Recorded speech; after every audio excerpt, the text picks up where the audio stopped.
Bonjour et bienvenue sur Essentiellement, la chaîne du bien-être au quotidien.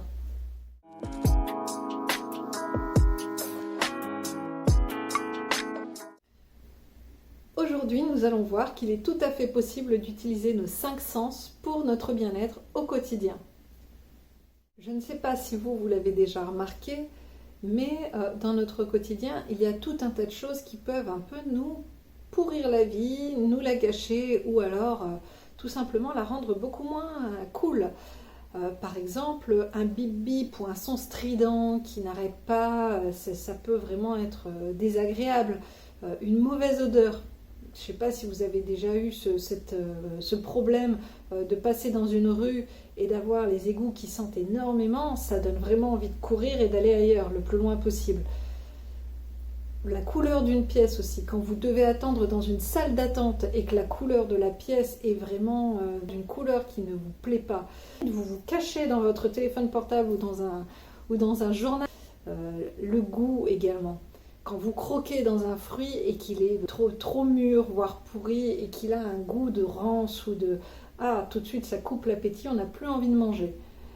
Eh bien, ça prouve bien que tous ces sens ont un impact sur notre bien-être. Également, lorsque vous mettez, vous savez, là, ces pulls qui grattent. Alors, comment on va faire, du coup, pour se servir de nos 5 sens au quotidien pour notre bien-être? Alors, déjà, au niveau du goût. Alors, vous allez me dire, je sais ce que j'aime. Eh bien, on va commencer par ça. On va vraiment matcher sur les goûts, sur les textures qu'on aime. On va vraiment s'en servir au quotidien. On va vraiment se préparer un petit plat, voire même le faire à l'avance, pour l'avoir sur une grosse journée ou sur une journée où on sait que par exemple ce jour-là on ne peut pas rentrer à la maison alors que d'habitude on le fait. En se préparant un petit plat fait maison, eh bien ça nous fait un petit bout de chez soi qu'on mange à l'extérieur. Ça va être également pour les personnes qui ne boivent pas beaucoup, par exemple d'aromatiser son eau avec des tisanes, avec des infusions. Comme ça va nous permettre d'avoir un peu plus envie de boire et donc d'éviter par exemple la déshydratation ou en tout cas de permettre à son organisme d'avoir un petit peu plus d'hydratation. Ça va nous permettre de tester de nouvelles saveurs. Alors, soit on gagne et on trouve un nouveau parfum, un nouveau goût, une nouvelle saveur, un nouveau plat qui nous plaît, soit on perd. Mais pour ça, il faut tester et je vous invite à être un petit peu plus aventurier et à ne pas hésiter de tester une nouvelle saveur.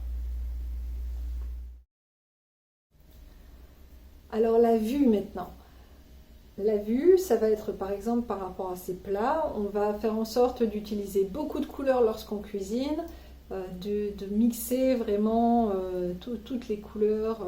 Alors par exemple dans une salade, on va rajouter des tomates, on va rajouter du fromage, on va rajouter des poivrons, etc. On va avoir tout un panel de couleurs. Pareil dans les plats très colorés, moi personnellement j'aime bien les salades de riz ou le chili ou voilà, les salades. Bref, il y a tout un tas de choses. Si vous avez des idées, n'hésitez pas à les rajouter en commentaire.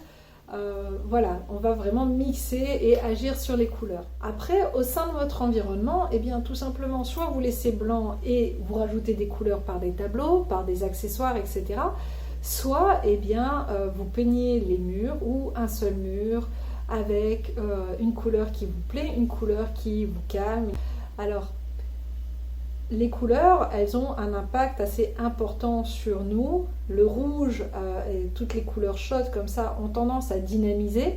Les couleurs froides ont tendance plus à apaiser. Certaines personnes ont une préférence pour certaines couleurs. Alors c'est pas parce que dans un magazine de santé on vous a dit que le vert c'était zen qu'il faut mettre toute votre maison en vert. Pour reprendre un exemple, j'avais un ami qui avait tout son appartement qui était en vert et j'avais énormément de mal à rester manger chez lui dans sa cuisine qui était complètement verte, les rideaux étaient verts, les assiettes étaient vertes, tout était vert et pour moi à la limite ça devenait un petit peu oppressant. Donc voilà, on va vraiment matcher sur des couleurs qui nous plaisent. Au niveau des vêtements, alors pareil, ce n'est pas parce qu'une couleur nous plaît qu'elle nous va bien. Par exemple, si vous avez le teint très pâle, voire laiteux, mettre du gris va vous rendre l'air encore plus triste. Par contre, si vous allez sur des couleurs un peu plus rosées, un peu plus orange, rouge, etc., ça va donner un rayon de lumière à votre peau. Je vous invite à faire des recherches sur les couleurs par rapport à votre teint, par rapport à la couleur de vos yeux, de vos cheveux. Ce n'est pas pour ne pas faire un fashion faux pas, c'est vraiment pour renvoyer une image de vous qui est beaucoup plus belle et surtout pour vous sentir bien dans votre peau. Parce que si on se sent bien dans sa peau, si on se sent beau ou belle avant de partir au travail ou avant de sortir, et bien tout de suite, au niveau du bien-être, c'est beaucoup mieux.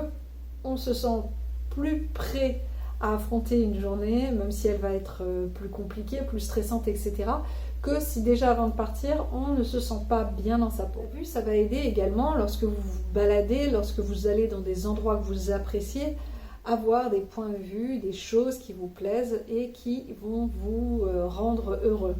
Alors par exemple, souvent on parle du coucher de soleil sur la plage ou on va penser à ce genre de choses. Moi je sais que personnellement je marche beaucoup, j'aime beaucoup les beaux points paysages, les belles choses, etc. Vraiment, n'hésitez pas à aller chercher justement ces paysages, ces endroits qui vous plaisent, qui vous conviennent, dans lesquels vous vous sentez bien et à en profiter tout simplement. L'odorat. Alors l'odorat déjà, eh bien, si on veut se séparer de mauvaises odeurs, on ne va pas forcément user des sprays désodorisants, etc. qui peuvent être entêtants également et donc au final faire pire que mieux.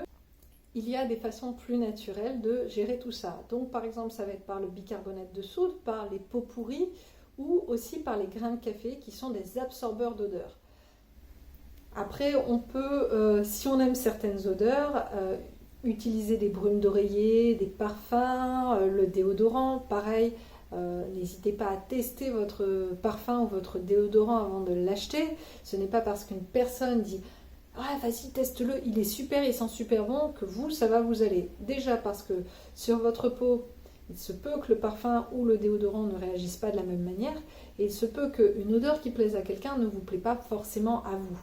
Et petit aparté, justement, vis-à-vis des textiles, il y a des personnes qui transpirent beaucoup et qui ont vraiment une odeur assez importante au niveau de la transpiration. Évitez les matières qui ne vous conviennent pas. Déjà parce que vous allez vous sentir mal à l'aise dedans et ensuite parce que vous allez avoir l'impression que tout le monde le sent. Alors, c'est pas forcément vrai d'une part, mais en plus, si c'est pour acheter quelque chose qui ne vous convient pas et après dans lequel vous vous sentez mal à l'aise, c'est un petit peu dommage. Ensuite, on va passer à l'ouïe.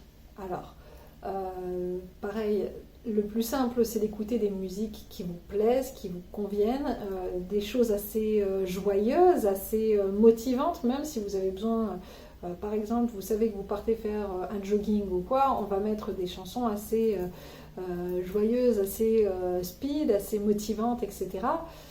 Peu importe le style de musique que vous aimez, mais on va éviter vraiment les musiques tristes, les musiques larmoyantes.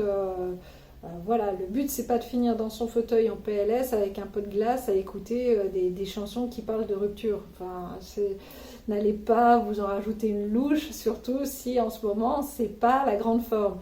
Donc vraiment, on va se servir de l'ouïe pour se booster par la musique.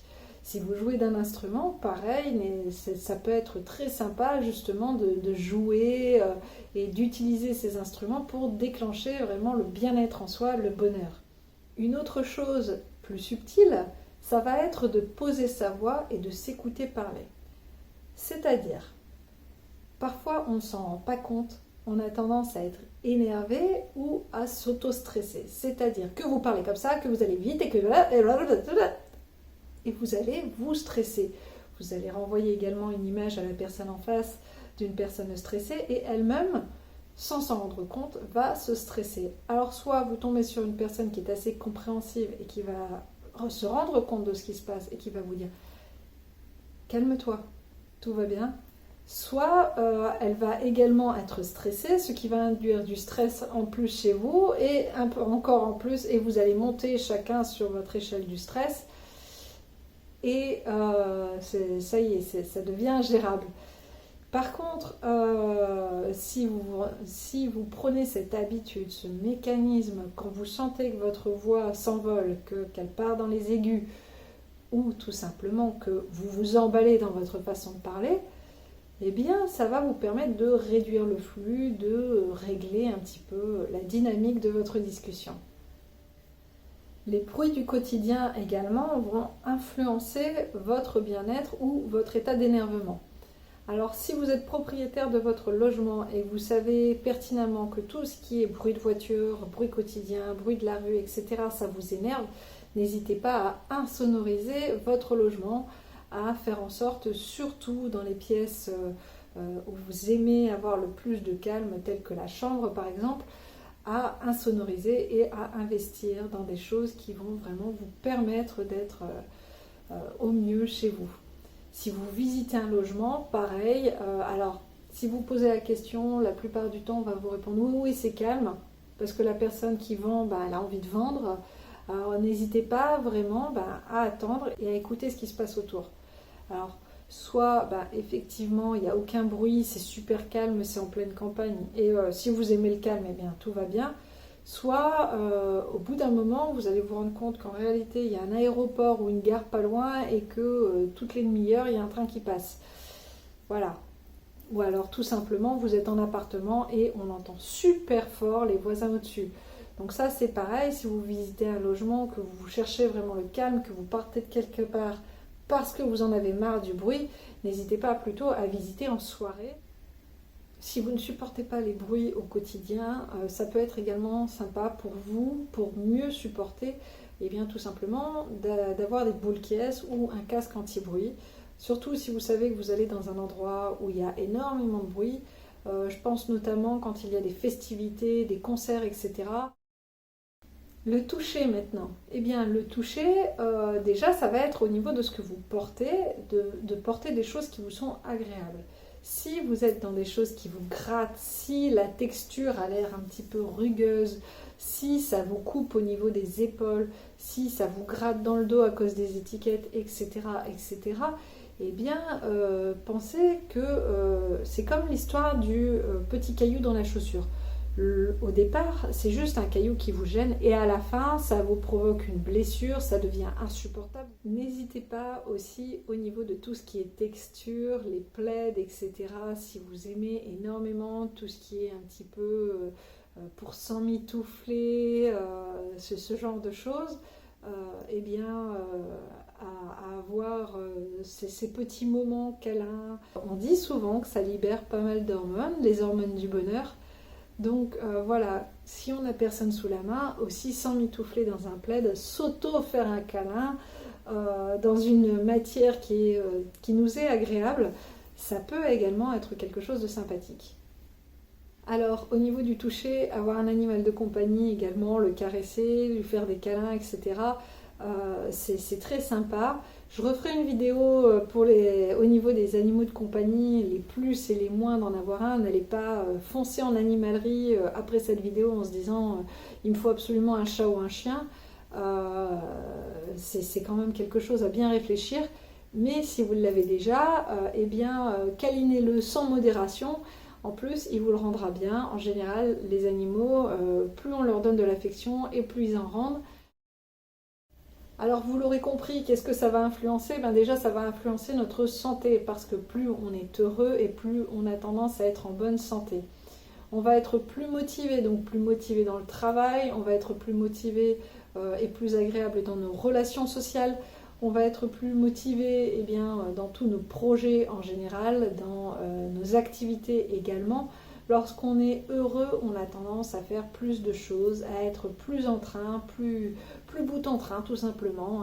On va être content, on va faire des blagues, on va avoir plus d'interactions sociales que quand on est malheureux, on a tendance à tout simplement se renfermer sur soi, à être dans sa bulle et à ne pas vouloir qu'on nous approche.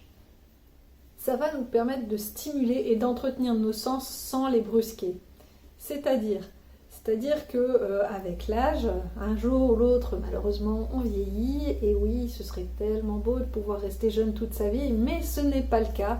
et bien par toutes ces petites choses, ces petites astuces, ça va nous permettre de stimuler nos sens au quotidien, de les entretenir, d'entretenir notre capital vision, notre capital ouïe, notre capital toucher, goût et odorat, qui sont des capitaux qui diminuent avec l'art de l'épanouissement personnel également. Ça va nous permettre de mieux nous connaître, de se concentrer sur les ressentis, va nous permettre d'accéder plus facilement à la méditation par exemple, ou de faire plus facilement des introspections sur soi, de se recentrer sur soi beaucoup plus facilement.